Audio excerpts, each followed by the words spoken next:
We are your home theater and AV questions answered.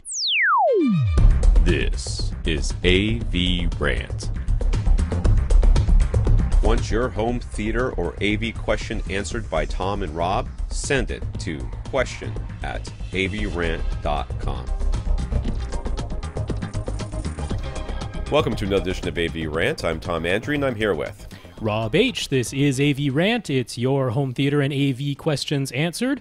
Hopefully my voice sounds a little bit better this week, and off we go. Yes, Rob usually texts me about halfway through Mondays to let me know that he's ready and would like to know if I'm ready. Yep. And he did not do that today. I didn't do it. No. There was the thought in my mind that I had made all the jokes about him dying of cancer, and then he did. See, I thought you would like see the Facebook post or the Twitter post or the notes post or something, but no. That's all right. If I know I need to text you, I'll text you. You don't have to text me. I mean, I was getting ready anyways. That wasn't the point. The point was I thought karma had finally. Karma has caught up to me so many times, but I thought that karma had caught up to me again, and in the worst possible way. So I'm glad you're alive. Yes. You're feeling better. Feeling better, on the mend. Yeah. Were you out? Little bit of congestion, but I took a couple days off work at the beginning of my week. Right, because you don't work a normal week. Yeah. That's right. Okay. Doing just fine. Thank you. Good to hear. Thank you to all concerned. Nobody ever expressed any concern to me, but No. I'm sure that somebody was concerned. Somebody was out there going, I got a note of concern saying, I hope you feel better. Note? I think that was Byron. Wasn't for me. Appreciate that. I guess it probably right. should have been. Wasn't for me. No, I did Triumph this weekend. Triumph. I don't know what that is. It is thank you for asking. It is a ropes course, like an obstacle course in trees, like high up in trees. And the harder it gets, the higher you are. Okay. So as you ascend, it gets higher and harder. And you got safety harnesses and all this stuff. Sure. Did it with my sons who were in the Boy Scouts. And of course, it was the coldest day of the year to date. And also raining. Coldest day in Florida, so it was what, like 68? I think it was in the 50s. No, I think it probably was in the 60s. It wasn't that cold. It was actually fine. And it wasn't really that raining until we got to the very highest point when it was the very hardest. And then it was coming down. And the only time any of us really got cold is when we were waiting in line for the final zip line. At that point, I was just over the whole thing. So, but it was fun. I had a good time. I rock climbed, so it was fairly easy for me. And there was a bunch of adults I saw go up to the final. There's like 5 routes, right? And the first one's 1 through 5, and then they get harder, progressively harder. And the 5th one was hard. I didn't think any of the other ones were, but it was not easy. But I was the only adult that I saw that got across it, and all the kids I saw getting across it were basically sitting in their harnesses and just kind of pulling themselves along by the obstacles rather than actually overcoming the obstacles. So you triumphed over the Triumph. I did. Yeah, I did. So that felt pun, good. That pun was necessary. Had to be done. It had to be done. Yep. That's what we're here for. AV advice and horribly bad puns. Mm-hmm. This is AV Rant, the podcast that answers your home theater and AV questions. To get your questions answered, all you have to do is ask. You ask by emailing us at question@avrant.com. Leave us a comment at www.avrant.com. Facebook.com/AVRantPodcast. YouTube.com/C/AVRant. You can contact us directly, rob@avrant.com. Twitter is @FirstReflect. I'm Tom @avrant.com. My Twitter is @avrant_Tom. We have a producer. His name is Austin. He helps go through the question list and put together questions for us. He does sometimes. It depends on how much video he's doing. Yeah, he did this week, so I must assume that the video has progressed because he to the point where he feels like, yeah, that's good. That's good. We want him to work on both. And if one suffers because the other one's taking more time, that's just the way things are. Mm-hmm. So we love Austin. He is great. And he has his own podcast. It's the We Watch Movies podcast, a podcast about, it's about so many things, to be honest with you. It's about so very many things. But I think it's about vamping. That's what I think it's about. It could be. It could be. It's an improv podcast. Where they take the titles of movies and they act them out. They put on a skit, like an audio skit, complete with sound effects. Like they have all that old timey stuff that used to keep in radios, to close doors and shoes and chains and stuff. The real-time Foley effects. That's what it is. That they are Foley artists. Okay. That's what they are. That could be fun. All impromptu. I changed my lighting. Does it look different? I don't know. You got a white shirt, so that throws everything off. It does. Yeah. It actually usually makes things better when I wear the black shirt. The camera does not know what to do with itself. It's like, but it is our AVRant white shirt. That is true. See, got the AVRant logo, got the logo on the back, and it's gonna stain right here where I drop some mustard on it. So I wear it all the time. So, and if you want to contact Austin directly, other than the question at avrant.com, which he does monitor, you can reach him at Austin, T-E-N Pond is his name, and his Twitter handle, T-E-N instead of T-I-N, which is how I spell it every single time. I had a really good one for today's Austin thing, and I totally forgot it. You'll get it for next week. I had it. It was right there. I was like, oh, that's going to be a good one. And then I forgot. All right. I'm champing at the bit. We got so many questions. I don't care. We're going to go. Again, I know you guys must be sick to death of hearing this, and I'm sorry, but we record these at 9 p.m. on Monday nights. And Monday's like the world's longest day for us because we have so many kids stuff.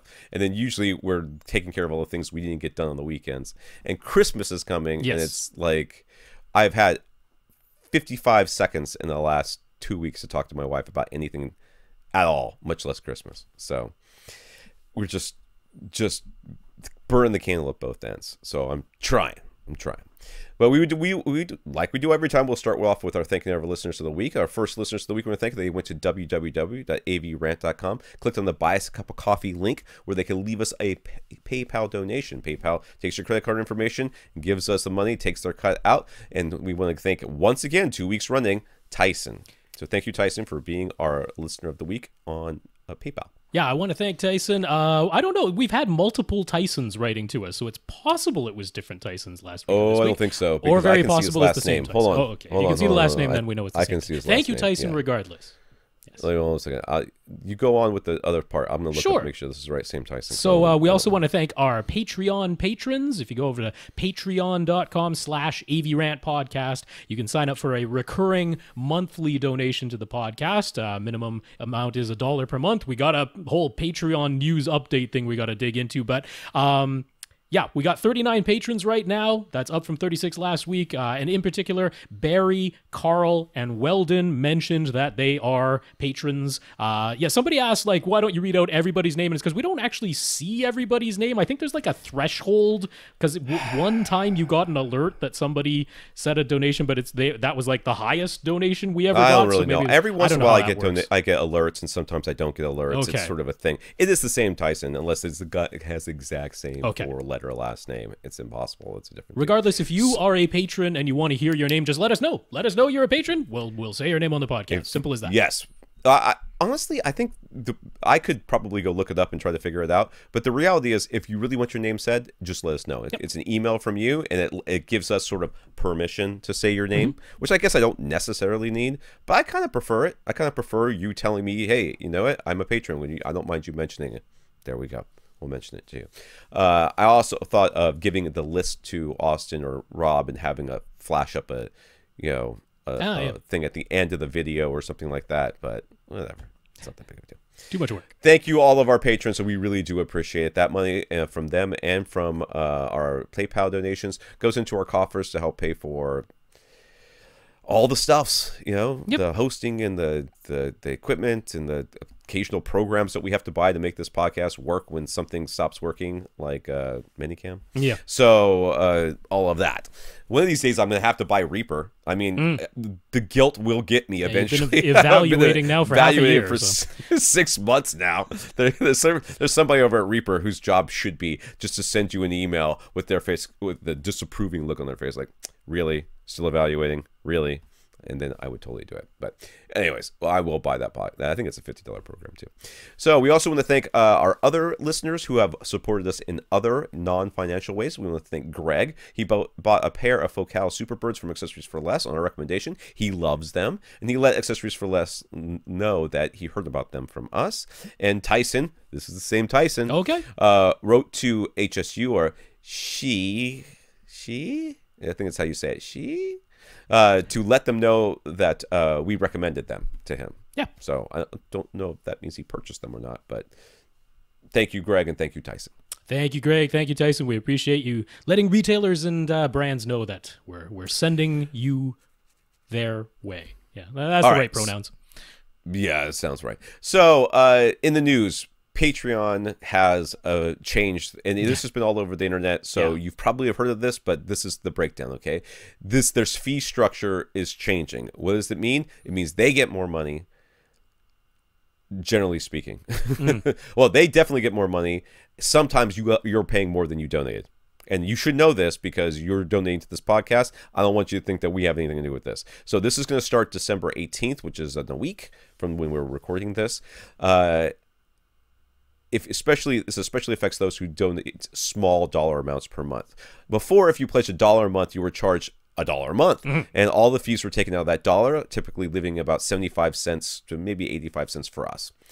But Patreon is now going to be charging 35 cents for each and every transaction as a processing fee. Plus, they're going to charge 2.9%, and all of that's going to be charged to the patron, not to us, to you. Meaning that $1 per month pledge just turned to $1.38 charge. Patreon is still taking 5% from us as well, so we're not going to get 95 cents. So what does that mean? You donated $1, you're going to get charged $1.38. Yeah. Before you were donated $1, you were being charged $1, and we were getting 75 cents. Now you're going to be getting $1.38, and we're going to get 95 cents.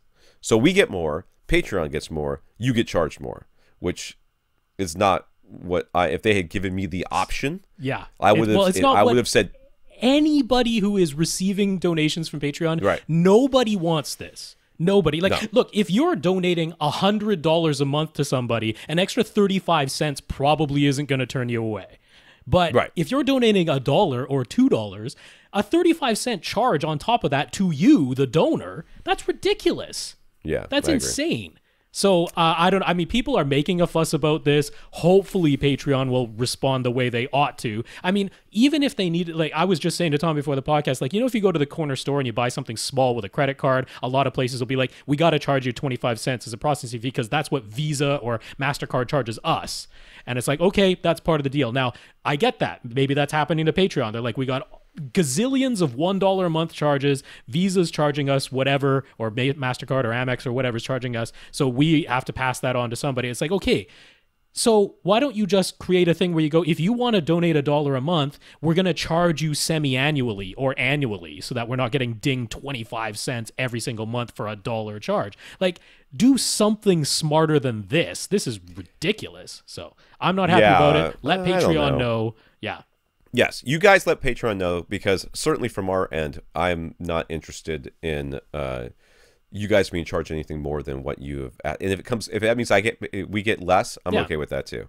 That's fine for me. That doesn't bother me one iota. This is a way of supporting the podcast. The monies that we get are getting to the point now where we're starting to break even, which is great, because for 10 years I've been paying for this podcast. Has been a labor of love and financial support from me, and on a certain extent on Clint DeBoer. So obviously Rob's time is worth something, so is Austin's, and so is mine. So all of those things we are putting into this for free. We don't mind doing that. We don't mind, but we certainly don't want you to get turned away from supporting the podcast in whatever way you want to, because that you can always take that $1 a month and just give us $1 a month on PayPal. You can do it that way too. That's another way of getting around this. Absolutely. And I'm okay with that. But that's just more work on your part. Patreon just makes it really easy for you. Yeah. But now they're taking advantage, I think. And I do think they should be called out, and I think it should be changed. So we'll see what happens. They got a week to fix it. And hopefully by the time you're listening to this podcast, which will be on Friday, hopefully, if I remember to put it up on time, this will be gone. This will be a non-issue, in which case, yay. Let's go on. So if you're interested in the PlayStation VR, Sony is currently taking $100 off all bundle prices between December 10th and 24th. In particular, the Gran Turismo Sport bundle is down to $200. That includes the VR headset, the camera, and the game. The PlayStation Move controllers would have to be purchased separately, and it always scares me whenever they start discounting these things, because it usually is a sign that we are no longer going to support this. Now, that may not be the case. It seems to be what you would hope, which is that it's a push, because they've put quite a bit of effort behind PlayStation VR this year. They brought out quite a few games. They've made a push to support it. So this is like, let's just get the hardware into people's hands, and then hopefully it'll blossom from there. So I was at Best Buy today because I was buying my wife a Christmas present. And I know I was buying my wife a Christmas present at Best Buy. It almost just feels alien to say that, but there is something that she wanted at Best Buy. I'm not going to say it because she might be on the other end of that door. So we'll talk about it at a later date. Or even later in this podcast will be fine when I know she's asleep. But there was I think it was PlayStation VR. It might not have been. It could have been something else. But there was a VR setup there. And they were trying to select a game for the guide, whoever was going to try it and that sort of thing. And the girl was talking about it. And I'm like, this is not the way to sell this. You don't sell this by sitting there with a controller and trying to pick there was this really cool one, but we don't have it anymore that did this and blah, blah. I'm like, just pick one and put the thing on his head and see how he likes it. That's sort of... and it was kind of out in the middle of the floor, and it was very loud out there. I don't know. I would love to give it a try. I would be happy to give it a try, but I'm still a little skeptical. No, lowering the price helps. That does.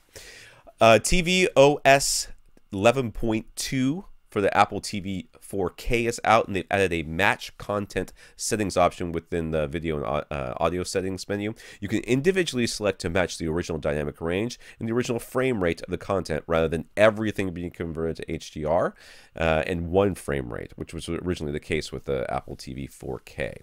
Now, that's not the case anymore, they say, but there's one catch. If you select Enable HDR or Enable Dolby Vision at the top of the video settings menu, everything that isn't explicitly HDR, like games, menus, some of the streaming content, will still get converted and displayed as HDR. You have to manually set your default option format as 4K SDR, then activate the match content setting. That should make everything look the way it ought to. Yeah. So highly unintuitive, but we wanted to let that use out there, because some people are like, okay, I got this thing. It automatically set itself to 4K HDR, but I set match content, but some stuff that shouldn't be HDR is still HDR. It's like, you have to manually set it to 4K SDR as the default output, and then when you select match content, if it's supposed to be HDR, it'll activate HDR. It's a bit of a mess, but at least it can be done for those of us who care about our content actually being displayed the way the content is encoded, rather than everything being changed and transcoded and weird stuff. At least it can be done. So there, good news. Yeah, somebody's listening. Boy, it took them like a couple of weeks to figure this out? A month or so. Yeah, it was only about a month. Yeah. How long have you been waiting for Microsoft to do that with the Xbox? Yeah. Still waiting? Are we still waiting? I think we're still waiting. 7.1 audio, even if it originated as 2-channel. Off you go. Yeah. God, why would I want my AV receiver to take 2-channel and split it out into whatever I want it to be? Why would I want that? Clearly what I want is for you to send me 7.1 no matter what the content is originally encoded in. Clearly. My favorite is when you come across the odd Netflix show that's actually in mono and it only comes out the center channel. That's happened to me before. All right, the huge rumor in Hollywood is that Disney is close to buying 21st Century Fox. The deal would appear to include Disney taking ownership of all Fox movie studios, Fox Sports, and Fox shares in Hulu. Disney already plans to launch their own TV and movie streaming service, as well as separate ESPN sports streaming service. So this acquisition would greatly increase their content for both streaming services. Fox News and all of News Corp would still belong to Rupert Murdoch, though. So there's that, which would mean that might be theoretically possible that we'll see like the Fantastic Four and all that stuff. That's right. So Fox has the rights to the Fantastic Four, to the X-Men, all of the X-Men. So if you're thinking about the Marvel Cinematic Universe, yes, this is one way to bring all of those properties and fold them back into the MCU. They also, Fox also owns Avatar. That's their property. And